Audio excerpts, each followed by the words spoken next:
Ата-анаңды құрметте. Аңыз әңгіме. Бұл видеоны көрмес бұрын қазақ халқының тілін, дінін, ұлттық құндылықтарды және де адами қасиеттерді насихаттайтын каналға тіркеліп алуыңызды сұраймын. Бірде Мұса пайғамбар Тәңірі Тағалаға: «Уа, жасаған маған жұмақта көрші болатын кісіні көрсет» деп өтінеді. Тәңірісі: «Базарға барып ет сататын қасапшыны іздеп тауып ал. Сенің жұмақта көршің сол болады» дейді. Мұса дереу базарға барып қасапшыны тауып алады. Ол ынты-шынтысымен еңбек етіп ет сатып тұр екен. Кешке қасапшы үйіне қайтады. Жол бойында Мұса оны қуып жетіп: «Саған Алланың сәлемі болсын, бауырым. Жүзің жылы, қайырымды жан екенсің.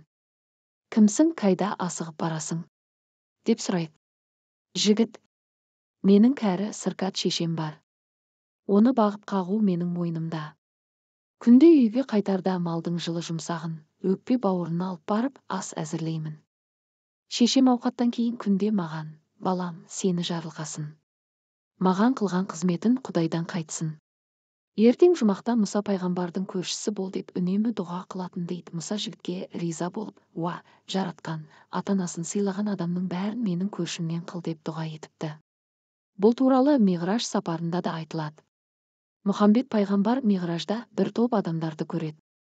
Олардың түрлері ұсқынсыз, ауыздарында бір тіс жоқ, құлақтары жырық, мұрындары пұрық, қол-аяғы шидей, жіңішке, бірақ қарны қампиып кеткен.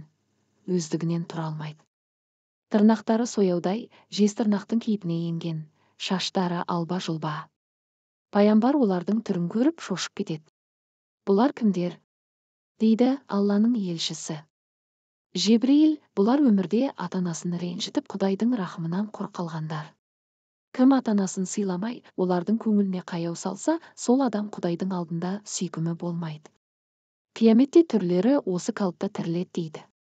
Пайғамбар: «Ата-анасын ренжіткен мұндай сұрықсыз адам менің үмбетімнен болмасын» деп дұға қылған екен. Осы сапарында пайғамбар бір топ періштенің пырақ аттарды жетектеп, қолдарына тон жамылғы алып бір жаққа кетіп бара жатқанын көреді. Ол: «Бұлар қайда бара жатыр?» деп сұрайды. Жебірейіл: «Тәңірдің сүйікті достары келе жатыр екен. Соларды қарсы алуға бара жатыр» дейді. Пайғамбар қызығып оларға ілесіп барады. Періштелер бір топ адамды күтіп алып, оларға қалың тон кигізіп, астарына пырақ ат мінгізеді. Пайғамбар Жебірейілден: «Бұлар кімдер?» деп сұрады. Дүниеде ата-анасын сыйлаған адам Тәңірдің сүйікті құлы. Кім ата-анасына құрмет көрсетсе, Құдай оларға да осылай құрмет көрсетеді дейді.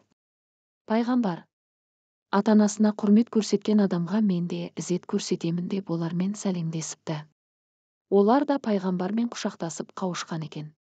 Видео ұнаса каналға тіркеліп лайк басып, пікіріңіз болса жаза кетіңіз.